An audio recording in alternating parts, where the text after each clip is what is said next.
enjoy these midweek videos and making them. I enjoy thinking about things I have to do, and oh, that's dusty. Thinking of how God's message, God's gospel, God's message of community and communion work into the things that we have every day. Most of the time, those activities or those projects could happen anytime. And whenever it comes to repairing the safety net on the trampoline, that could happen anytime. Or hanging the masterpiece hanger from the wall, that could happen anytime.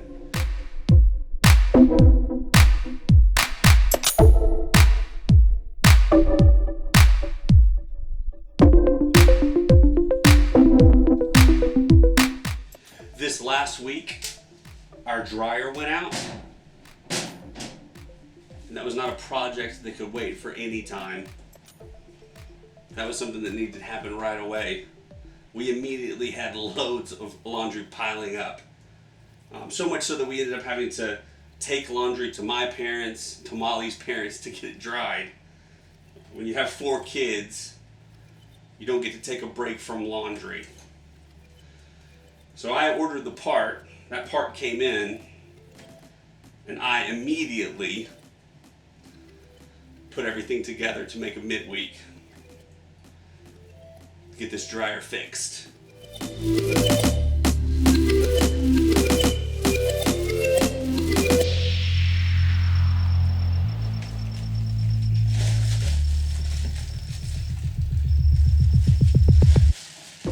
So the part came in. It's 11:30. We're getting this dryer fixed.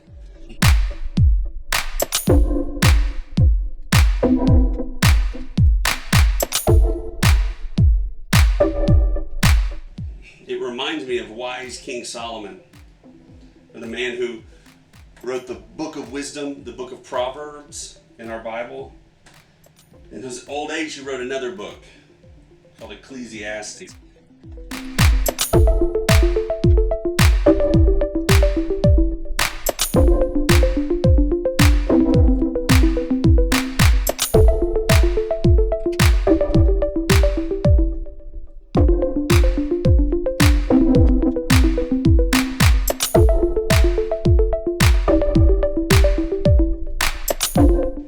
In chapter 1, we read, "For everything there is a season, a time for every activity under heaven, a time to be born and a time to die, a time to plant and a time to harvest, a time to kill and a time to heal, a time to tear down and a time to build up, a time to cry and a time to laugh, a time to grieve and a time to dance."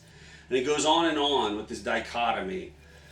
A time. And he finishes in verse 8, a time to love and a time to hate, a time for war and a time for peace.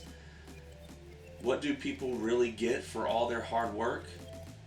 I have seen the burden God has placed on us all. Yet God has made everything beautiful for its own time. He has planted eternity in the human heart. But even so, people cannot see the whole scope of God's work from beginning to end. We get all caught up in the times, and we can't see everything that God has planned.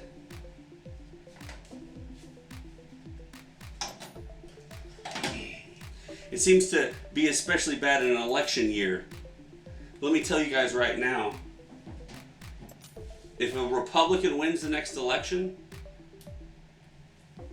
God still has a plan.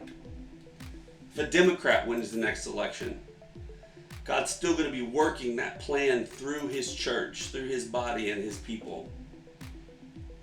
And if an independent wins, it's not going to surprise God. It's all part of his plan. There's time for everything. And everything happens in its time.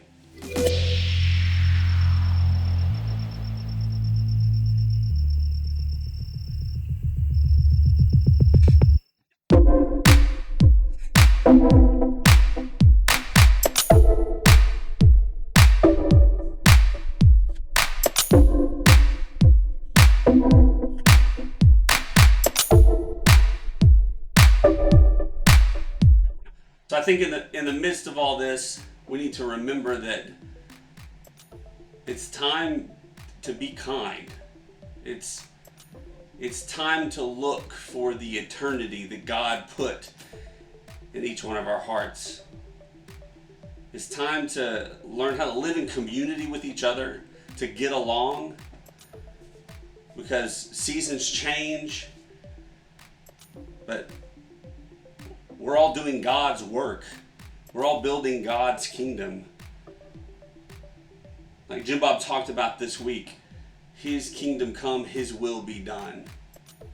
If we jump forward a few thousand years to the maybe you could say the wisest man in the New Testament, Paul, in his letter to the Philippians, talks about this idea of choosing kindness.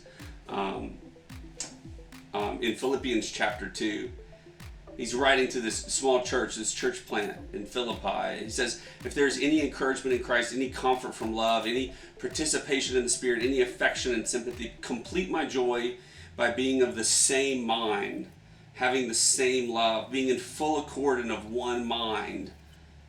Do nothing from selfish ambition or conceit, but in humility count others more significant than yourself. Don't look into your own interests, but also the interests of others.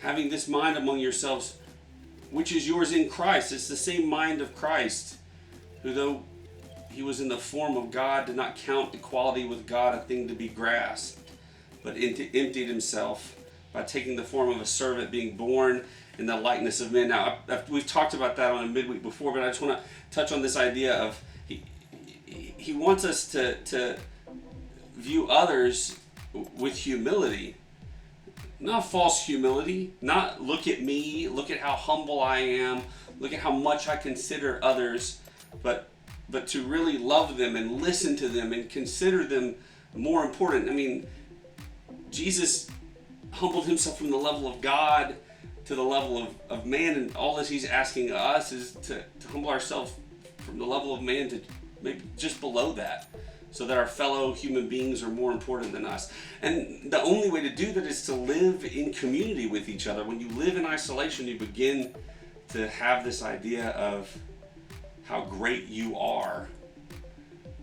But when you live with others and you start to see Christ in them and the eternity that God has put into their hearts, sometimes you can't help but choose kindness and humility and love. You know, looking back on Ecclesiastes, I think some people think that in Solomon's old age, he kind of turned sour, turned negative, because he has, places in Ecclesiastes where he talks about there's nothing new under the sun. In fact, even in that chapter that we were reading, if you read a little bit further, he says, there's nothing new that happens. Everything that's happened has happened before. Everything that will happen has happened before. There's nothing new. I think if you have a correct perspective on God and his love for us and his plan for humanity, it kind of puts all of the rest of life into perspective. You realize when something happens, there's a time for this and a time for that, and you can find joy in living. Joy in living with other people in community. Even when you don't agree with them, you can still find joy. So, join a group, find a watch party. We'll see you next time.